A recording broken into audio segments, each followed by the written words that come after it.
آج میں آپ کو وہ سچائی، وہ حقیقت اور اپنے سینے کا وہ راج بتانے جا رہا ہوں جس نے میری زندگی کے اندھیروں کو ہمیشہ ہمیشہ کے لیے اجالوں میں بدل دیا۔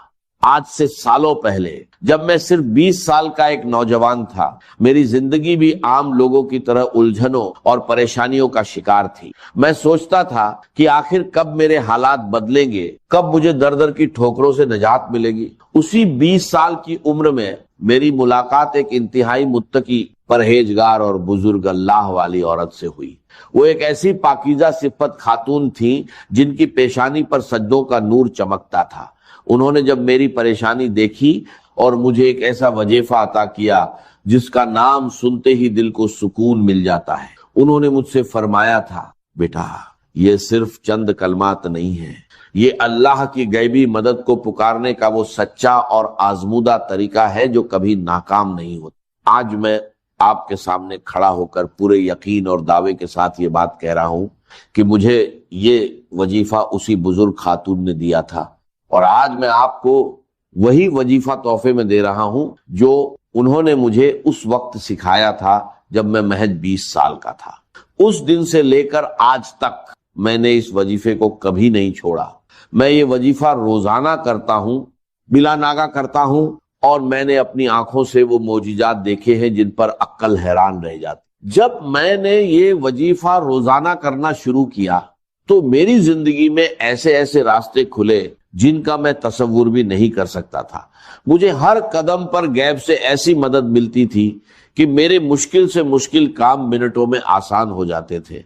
غیبی مدد کا یہ عالم تھا کہ جو رکاوٹیں پہاڑ لگتی تھی وہ ریت کی دیوار ثابت ہوئی۔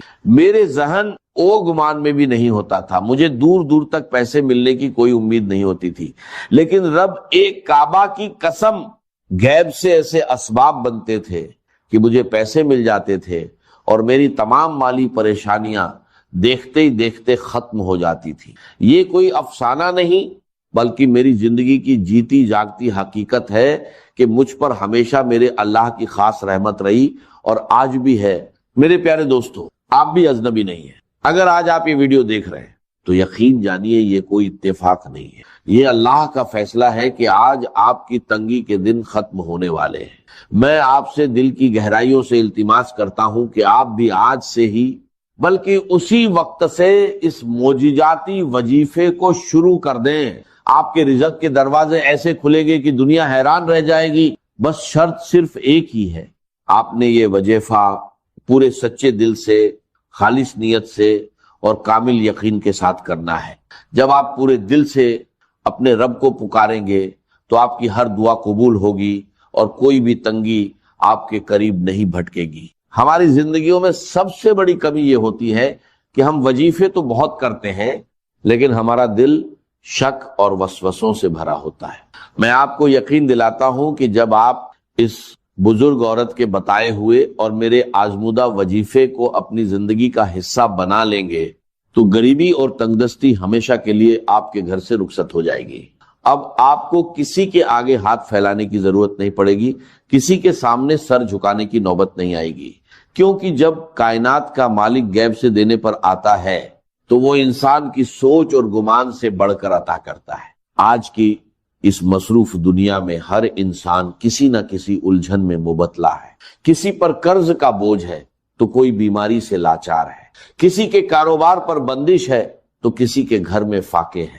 لیکن یاد رکھیے، ان تمام مسائل کا حل صرف اور صرف اس ذات باری تعالیٰ کے پاس ہے جس نے ہمیں پیدا کیا ہے، اور جب ہم اسے اس کے پسندیدہ ناموں اور خاص ترتیب سے پکارتے ہیں تو اس کی رحمت جوش میں آ جاتی ہے۔ میں چاہتا ہوں کہ جو غیبی مدد، جو آسانیاں اور جو سکون اللہ نے مجھے گزشتہ کئی سالوں سے روزانہ اس وظیفے کی برکت سے دیا ہے وہ آج سے آپ کا بھی مقدر بن جائے۔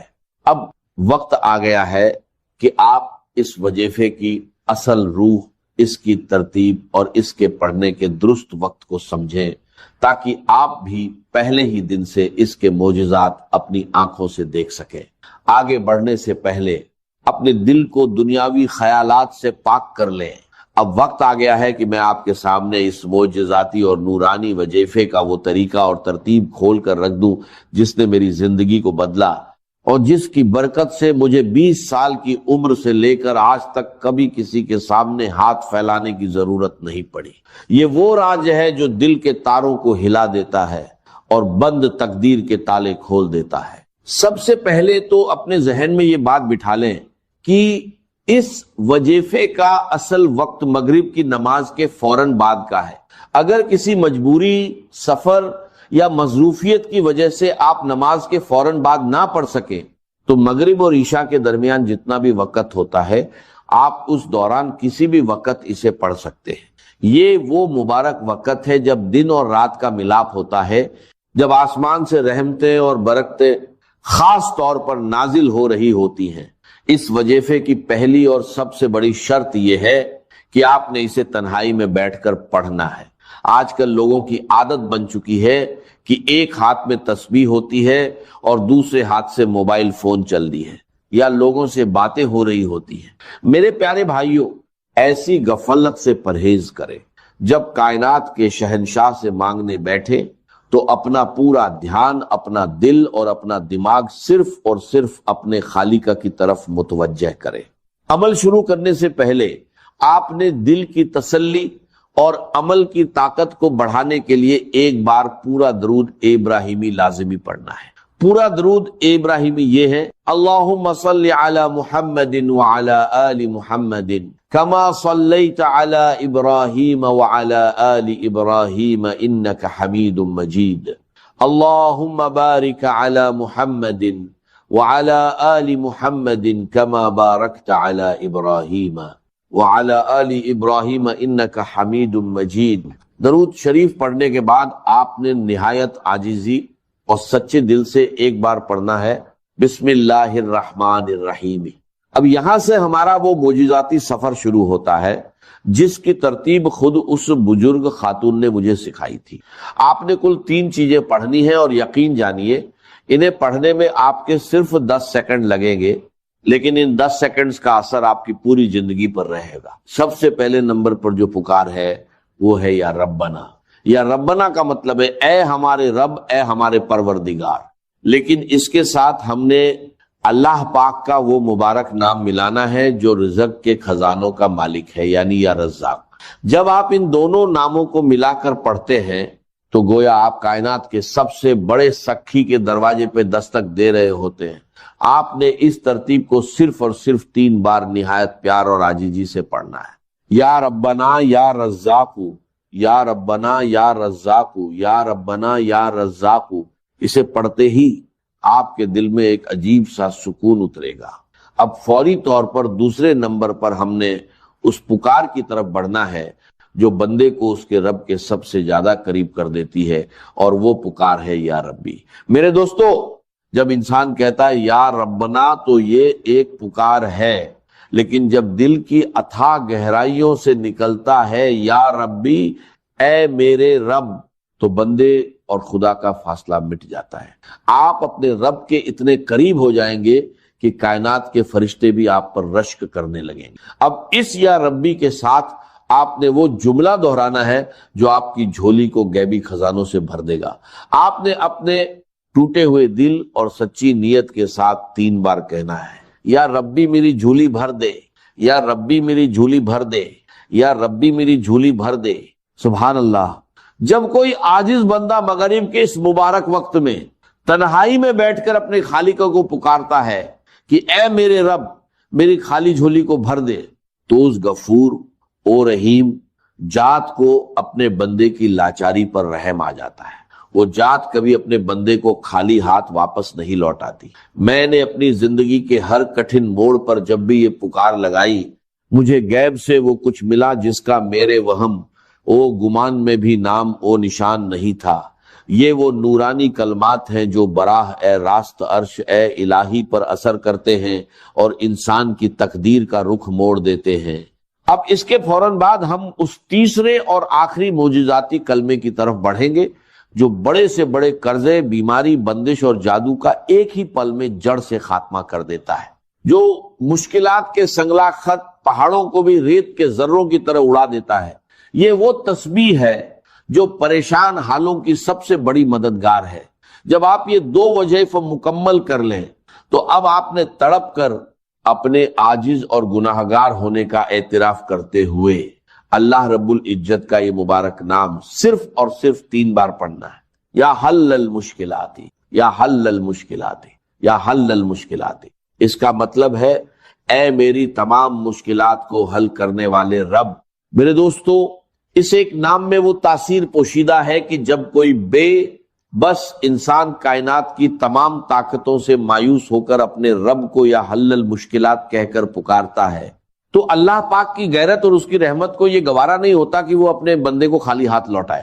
جب آپ یہ تینوں چیزیں ترتیب وار 3 بار پڑھ لیں تو اب باری آتی ہے اس دربار اے الہی میں اپنی فریاد پیش کرنے کی. اور محترم ناظرین، صبح کا وہ وقت جب آپ نیند سے بیدار ہوتے ہیں، جب پورا سنسار ابھی جاگ رہا ہوتا ہے اور آپ کا جسم اور روح بالکل خالی ہوتے ہیں، یعنی نہار منہ بالکل خالی پیٹ، یہ وہ وقت ہوتا ہے جب زمین پر اللہ کی رحمتیں اور برکتیں سب سے زیادہ نازل ہو رہی ہوتی. اس مبارک اور قیمتی وقت میں جو شخص بھی قرآن مجید کی یہ 2 عظیم الشان صورتیں پانی کے 1 گلاس پر پڑھ کر دل کے پورے یقین کے ساتھ دم کر کے وہ پانی پی لیتا ہے نا، تو اللہ رب العزت کے حکم سے اور اس کے پاک کلام کی برکت سے جو اس انسان کو دن کا پہلا پیشاب آتا ہے، اس کے ذریعے اس کے جسم کے اندر چھپی ہوئی تمام بیماریوں کا، تمام زہریلے مادوں کا اور ہر قسم کے دائمی مرض کا خروج شروع ہو جاتا ہے. یہ کوئی معمولی بات نہیں ہے، یہ اللہ کے کلام کا وہ معجزہ ہے جس نے صدیوں سے مایوس لوگوں کو نئی زندگی عطا کی. صرف 3 دن، جی ہاں صرف 3 دن آپ دنیا کے بڑے سے بڑے مریض کو جو برسوں سے دائمی مرض کے اندر مبتلا ہے، جس کا جسم بیماریوں کا گھر بن چکا ہے اور جس کو دنیا کے کسی ہسپتال اور کسی حکیم سے شفا نہیں ہو رہی، آپ یہ معجزاتی پانی اسے پلا کر دیکھیں. اللہ کے کلام میں اللہ نے وہ شفا رکھی ہے جو انسان کی عقل کو دنگ کر دیتی ہے. جو بندہ ہر جگہ سے مایوس ہو جاتا ہے، جو دنیا کے مہنگے ترین ڈاکٹروں سے علاج کروا کے تھک چکا ہے، جس کی جیب خالی ہو چکی ہے اور امیدیں دم توڑ چکی ہیں، اور ڈاکٹروں نے یہاں تک جواب دے دیا ہے کہ اب اس مریض کی صرف خدمت کریں، اب دنیا کی کوئی دوا اس پر اثر نہیں کرے گی اور اس کا کوئی علاج ممکن نہیں ہے. اللہ کے کلام کی ان صورتوں کی برکت سے اللہ تبارک و تعالی ان لا علاج مریضوں کو بھی بستر مرگ سے اٹھا کر صحت و تندرستی کی نئی زندگی عطا فرما دیتا ہے. جو لا علاج بیماریاں ہیں جن کا نام سن کر انسان کانپ جاتا ہے، اللہ کے فضل و کرم اور اس کی رحمت سے ان سے بھی شفا حاصل ہو جاتی ہے. اگر آپ میری بتائی ہوئی ترتیب کے مطابق اس عمل کو کرتے ہیں، ان صورتوں کو پڑھتے ہیں، تو ان کی برکات پہلے ہی دن سے بلکہ پہلی ہی خوراک سے آپ کو نصیب ہونا شروع ہو جاتی ہیں. آپ کے سامنے، آپ کی اپنی آنکھوں کے سامنے شیشے کی طرح سب کچھ عیاں ہو جائے گا کہ کیسے اللہ کا کلام جسم کے اندر جا کر بیماریوں کو جڑ سے اکھاڑ پھینکتا ہے. اس عمل کی طاقت کو سمجھنے کے لیے آپ کو سب سے پہلے اس کی پہلی صورت کی عظمت کو جاننا ہوگا اور اس صورت کا نام مصلے پر بیٹھ کر دل کی گہرائیوں سے پکارنا ہوگا. قرآن مجید کی وہ سب سے پہلی صورت جسے ام القرآن بھی کہا جاتا ہے، وہ مبارک سورت سورہ الفاتحہ ہے. جی ہاں، سورہ الفاتحہ ہی قرآن مجید کی وہ سب سے پہلی جلیل القدر اور عظیم الشان صورت ہے جس کے بارے میں کائنات کا ہر مسلمان جانتا ہے اور ہر نماز کی ہر رکعت میں اسے پڑھتا ہے. یہ اتنی کمال کی صورت ہے کہ صحابہ کرام، تابعین اور بڑے بڑے اللہ والوں نے، اولیاء اللہ نے اپنی زندگیوں کے تجربات سے بتایا ہے کہ جب بھی کوئی سخت مشکل آتی تھی یا کوئی ایسا مریض سامنے آتا تھا جس کا بچنا محال ہوتا تھا، تو وہ اس سورہ الفاتحہ کو پڑھ کر پانی پر یا اس مریض پر دم کرتے تھے اور اللہ رب العزت اسی وقت شفا عطا فرما دیتا تھا. اس سورہ الفاتحہ کو آپ نے بسم اللہ الرحمن الرحیم کی پوری برکت کے ساتھ پڑھنا ہے. یہ وہ صورت مبارکہ ہے جو مکہ مکرمہ اور مدینہ منورہ دونوں جگہ نازل ہوئی، یعنی یہ قرآن پاک کی واحد صورت ہے جو 2 بار نازل ہوئی. آپ خود اپنی عقل سے سوچیں کہ اس سورہ الفاتحہ کا مقام، اس کی فضیلت اور اس کی اہمیت اللہ کی نظر میں کس قدر زیادہ ہوگی کہ اللہ تعالیٰ اسے ایک بار نہیں بلکہ 2 بار نازل فرما رہا ہے۔ کسی بھی کلام کی عظمت کا پتہ ہمیشہ کلام کرنے والے کی عظمت سے لگتا ہے۔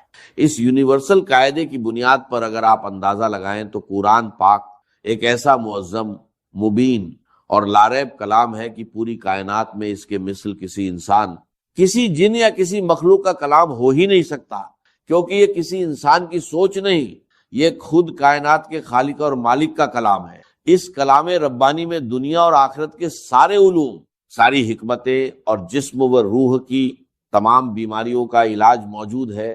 ایک بہت بڑے ہسپتال کے ڈاکٹر خود بتا رہے تھے کہ ہمارے آئی سی یو میں جہاں مریض زندگی اور موت کی کشمکش میں ہوتے ہیں اور وینٹیلیٹر پر پڑے ہوتے ہیں، وہاں ہم نے ایک تجربہ کیا کہ قرآن مجید کی ان سورتوں کی تلاوت کو، خصوصاً سورہ الفاتحہ کی تلاوت کو ہلکی آواز میں چلا دیا۔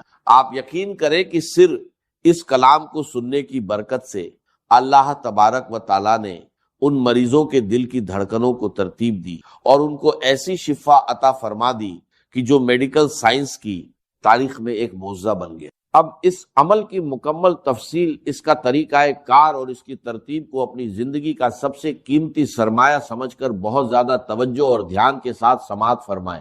یہ وہ صورتیں اور وہ وظیفہ ہے جو ساری زندگی آپ کے کام آئے گا، آپ کے بچوں کے کام آئے گا اور آپ کے گھر سے بیماریوں کا ہمیشہ کے لیے خاتمہ کر دے گا۔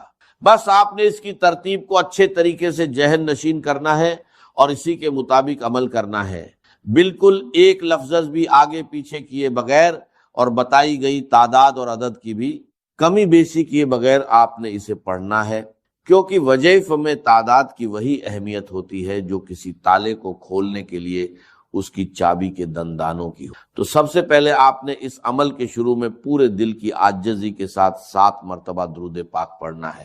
آپ درود ابراہیمی بھی پڑھ سکتے ہیں اور کوئی سا بھی چھوٹا درود پاک جو آپ کو یاد ہو وہ پڑھ سکتے۔ اس کے بعد آپ نے بسم اللہ الرحمن الرحیم کے ساتھ سورہ الفاتحہ کو پورے 40 مرتبہ پڑھنا ہے۔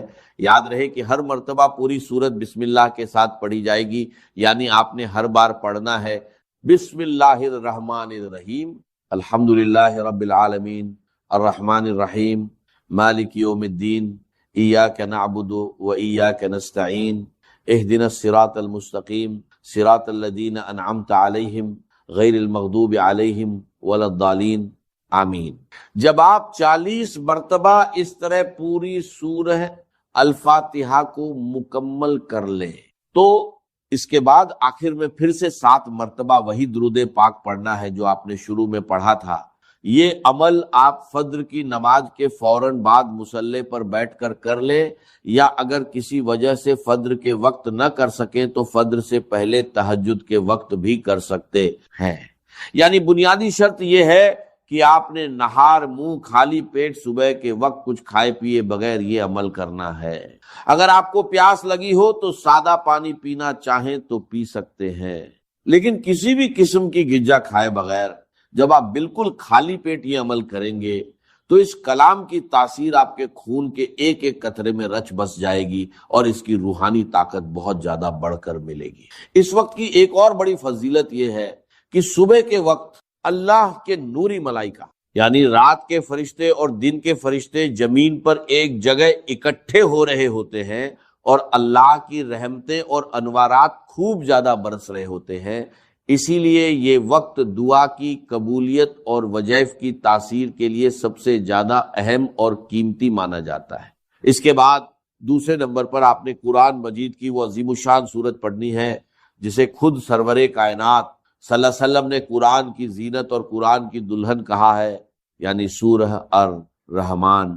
یہ قرآن پاک کی وہ خوبصورت سورت ہے جس سے ہر مسلمان کو ایک دلی محبت اور لگاؤ ہے، اور تاریخ کے بڑے بڑے اولیاء اللہ اور اللہ والوں نے اس سورت کو ہمیشہ اپنے روزمرہ کے ورد اور وظائف میں رکھا ہے۔ اس سورت کی برکات کے بارے میں بزرگ فرماتے ہیں کہ یہ سورت پڑھنے والا بندہ دنیا میں کبھی کسی کا محتاج نہیں ہوتا، اللہ اس کے رزق کے دروازے کھول دیتا ہے اور بڑی سے بڑی موجی بیماریاں بھی کبھی اس کے اور اس کے گھر والوں کے قریب نہیں آتی۔ اس سورت کو بھی آپ نے اسی طرح اول و آخر درود پاک کے ساتھ پڑھنا ہے، جیسا کہ میں نے پہلے بتایا۔ اگر آپ نے شروع اور آخر میں 7 مرتبہ درود پاک پڑھا ہے تو اس سورہ الرحمن کے ساتھ بھی آپ نے اتنی ہی تعداد رکھنی ہے تاکہ عمل کی تال میل برقرار رہے۔ حضور علیہ الصلوۃ والسلام نے ایک بار اپنے پیارے صحابہ کرام کے سامنے اس پوری سورت کی تلاوت فرمائی تو صحابہ اکرام بڑے ادب اور خاموشی کے ساتھ سر جھکائے سنتے رہے۔ اس پر آپ صلی اللہ علیہ وسلم نے مسکرا کر فرمایا کہ تم سے اچھے تو جنات ہیں، کیونکہ جب میں رات کو جنوں کی وادی میں گیا اور ان کے سامنے اس سورت کی تلاوت کی تو جب بھی میں اس آیت پر پہنچتا تھا کہ فَبِأَيِّ آلَاءِ رَبِّكُمَا تُكَذِّبَانِ، یعنی اے جنوں اور انسانوں کے گروہ، تم اپنے رب کی کون کون سی نعمتوں کو جھٹلاؤ گے، تو وہ جنات تڑپ اٹھتے تھے اور وجد میں آ کر کہتے تھے کہ اے ہمارے رب، ہم تیری کسی بھی نعمت کی ناشکری نہیں کرتے اور تمام تعریفیں تیرے ہی لیے ہیں۔ یہ سورت ہر قسم کی جسمانی، روحانی اور مالی حاجت روائی کے لیے دنیا کی سب سے بڑی اور بہترین اکسیر کا درجہ رکھتی ہے۔ اب آپ نے اس پانی پر دم کرنے اور اس کو استعمال کرنے کا طریقہ بھی بہت غور سے سمجھنا ہے تاکہ کوئی غلطی نہ ہو۔ آپ نے عمل شروع کرنے سے پہلے ہی اپنے پاس پانی کی ایک بڑی بوتل جو کہ 1.5 لیٹر یا کم سے کم 1.25 لیٹر کی ہو، اچھے طریقے سے صاف ستھری بھر کر اپنے سامنے رکھ لیں۔ جب آپ دونوں صورتوں کا یہ مبارک عمل پوری توجہ، یکسوئی اور تعداد کے مطابق مکمل کر لیں تو اس بوتل کا ڈھکن کھول کر اس پانی کے اوپر 3 مرتبہ گہرا پھونک مار کر دم کر دیں۔ اس دم کیے ہوئے معجزاتی پانی کو بارگاہ خدا بندی میں جہاں ابو جہل بھی جھوٹ نہیں بول سکے گا، وقال صوابا، وہاں اور یہاں جبرائیل ہے۔ کوئی مبالغے والی بات نہیں ہو سکتی، لیکن ایک مرتبہ میری زبان سے یہ الفاظ نکلے، یہ مبالغہ نہیں ہے، لیکن آپ زیادہ سے زیادہ مبالغہ کریں گے تو اور کیا کہیں گے؟ آپ سوچئے، اس سے آگے کہنے کے لیے کچھ نہیں۔ لم یاسے کا طرفت عین، پروردگار اس نے تو تیری کبھی معصیت میں پلک جھپکنے جتنی مدت بھی پسند نہیں کی، اس کو بھی ہلاک کر دوں۔ قال فقال، حضور فرماتے ہیں کہ اس پر اللہ تعالیٰ نے فرمایا اقلب علیہم وعلیہم، الٹا اس بستی کو پہلے اتنا ہنجار پر پھر دوسروں پر۔ کیوں یہ کیوں دوہرا مجرم ہو گیا؟ فإن وجہہ لم یتمع فی ساعۃ قط، اس لیے کہ اس کے چہرے کا رنگ کبھی میری غیرت اور حمیت کی بنیاد پر متغیر نہیں ہوا۔ وہ لگا رہا مست رکھو ذکر و فکر صبح گاہی میں اسے، اور پختہ تر کر دو مزاج خانقاہی میں اسے۔ اس کا معاملہ یہ رہا، وہ اپنی ہی ذاتی نیکوکاری میں اور عبادت گزاری میں اور دینداری میں لگا رہا۔ اس کی غیرت اور حمیت نے کبھی چونچ نہیں مارا، اس کے خون کبھی کھولا نہیں اس پر کہ میرے قانون کی دھجیاں بکھر رہی تھی، میری شریعت کا استہزاء ہو رہا تھا، منکرات پھیلتے چلے جا رہے تھے، اور تو فقط اللہ اللہ اللہ۔ یہ دوہرا مجرم ہے، لہذا پہلے اس پر اقلبھا علیہ وعلیہم فإن وجہہ لم یتمع فی ساعۃ قط۔ میں مثال دے کر سمجھایا کرتا ہوں عوامی اجتماعات میں کہ آپ کو کوئی ماں کی گالی دے دے کیا ہوگا؟ اگر تو کچھ آپ میں جان ہے تو وہ جانے نہیں پائے گا، اور اگر جان نہیں ہے تب بھی کم سے کم اگر آپ اس سے انتقام نہیں لے سکتے تو پورے جسم کا خون تو ایک مرتبہ آپ کے چہرے میں آ جائے گا، آپ اپنی جگہ پر کھول تو اٹھے گا آپ کا۔ اور اگر یہ بھی نہیں ہے تو اس کا مطلب ہے بے غیرت بے حمیت۔ اسی طریقے سے اللہ کے دین کو پامال دیکھ کر کہ پستی کا کوئی حد سے گزر نہ دیکھے، اسلام کا گر کر نہ ابھر نہ دیکھے، مانے نہ کبھی کہ مت ہے ہر جذر کے بعد دریا کا ہمارے بھی اترنا دیکھے۔ اور اے خاصہ خاصہ نے رسول وقت دعا ہے، امت پہ تیری آ کے عجب وقت پڑا ہے، وہ دین جو بڑی شان سے نکلا تھا وطن سے، پردیس میں وہ آت قریب الغربا ہے۔ اور اقبال نے بھی یہی مرثیے کہے ہیں، اے باد صبا کملی والے سے جا کہیو پیغام میرا، قبضے سے امت پہ چاری کے دین بھی گیا دنیا بھی گئی۔ اس حال کو دیکھ کر ایک انسان اپنے دھندے، اپنے کاروبار، اپنے کارخانے، اپنی تجارتیں، اپنے پروفیشن، ان میں مگن ہے، اس کا خون جوش نہیں کھا رہا، وہ اللہ تعالیٰ کی غیرت و حمیت سے اس درجے تہی ہو چکا ہے، دینی حمیت اور غیرت سے اس درجے محروم ہو چکا ہے کہ اس کے احساسات پر جوں تک نہیں رہی، تو معلوم ہوا کہ ایمان کا بیڑا غرق۔ وہ جو اقبال نے ایک نظم لکھی ہے روہیلا پر، روہیلا کس قدر ظالم جفا جو کینہ پرور تھا، نگالی شاہ تیموری کی آنکھیں نو کے خنجر سے، اس میں آخری واقعہ آپ نے پڑھا ہوگا جس کو نظمایا ہے کہ اس روہیلے نے یہ ذرا جائزہ لینے کے لیے کہ اب تیموری خون کے اندر کوئی حمیت کی حرارت رہ گئی ہے یا نہیں، تو جب وہ گیا حرم میں تو وہاں جا کر اس نے اپنا جو کمر بند تھا جس میں خنجر لگے تو کھول کر رکھ دیا اور لیٹ گیا استراحت کے لیے. بہانہ یہ بنایا کہ سو رہا ہوں کہ دیکھیں ان تیموری بیگمات کے اندر کوئی حمیت و غیرت ہے؟ کوئی میرا خنجر لے کر مجھ پر حملہ آور ہوتی ہے کہ نہیں؟ جب دیکھا کہ کچھ نہیں ہوا تو کہا کہ غیرت نام تھا جس کا گئی تیمور کے گھر سے، وہ غیرت دینی ہے کہ جس سے ہم تہی دست ہو چکے. اور توحید کا تقاضا یہ ہے، توحید کے تقاضے میں بشریت اور نور کا جھگڑا، توحید کے مباحث کے اندر سایہ تھا کہ نہیں تھا، توحید کے مباحث اور شرک کے مباحث میں علم غیب کا جھگڑا جو کبھی طے ہوا نہ ہوگا، اس لیے کہ سوائے لفظی ندا کے کچھ بھی نہیں، وہ ایک لفظی جھگڑا ہے. میں نے عرض کیا تھا نا کہ جو توحید صفاتی ہے یہ بڑا ہی نازک معاملہ کہ الفاظ مشترک ہیں صفات کے لیے جو مستعمل ہے اللہ کے لیے مخلوقات کے لیے، اب اس میں جو چاہیں آپ کہتے رہیے، لیکن یہ کہ اصل یہ ہے میدان وفی ذالک فلیتنافس المتنافسون. توحید کا تقاضا تو یہ ہوگا اس پورے کرۂ ارضی پر اللہ تعالیٰ کے دین کا غلبہ یہ میرے اور آپ کی زندگی کا مقصود بنے، میری زندگی کا مقصد تیرے دین کی سرفرازی، میں اسی لیے مسلمان، میں اسی لیے نمازی، اور اس کے لیے پہلی منزل کے طور پر اس مملکت خدا داد میں اللہ کے دین کے غلبے کے لیے تن من دھن لگانا. لیکن اس کے شرط اولین وہی ہوگی پہلے اپنے وجود پر اللہ کے دین کو قائم کیا. اگر اپنے اس چھوٹے سے وجود پر اللہ کے دین کو قائم نہیں کر سکتے تو کوئی حق نہیں پہنچتا اسلام کا نام بھی اپنی زبان سے لینے. لیکن یہ ہے کہ اگر اس تدریج سے چلیں گے تو توحید کا عملی تقاضا انفرادی سطح پر پورا کیجیے اور پھر توحید کا عملی تقاضا اجتماعی سطح پر پورا کرنے کے لیے کمر بستہ ہو جائیے. وہ تکبیر رب کے لیے جو میں عرض کر رہا تھا اقبال کے 2 اشعار وہ بھی بہت خوبصورت ہے. یا وسعت افلاک میں تکبیر ہو اللہ، یا خاک کی آغوش میں تسبیح و مناجات. وہ مسلک مردان خدا گاہ خدا مت اور یہ مذہب ملا و جماعتات و نباتات. یہ صرف تسبیح تو فقط اللہ اللہ اللہ. یہ تو در حقیقت وہی شخص کے جو کمر کش چکا ہو تن من دھن لگانے کے لیے جب وہ تسبیح کرے گا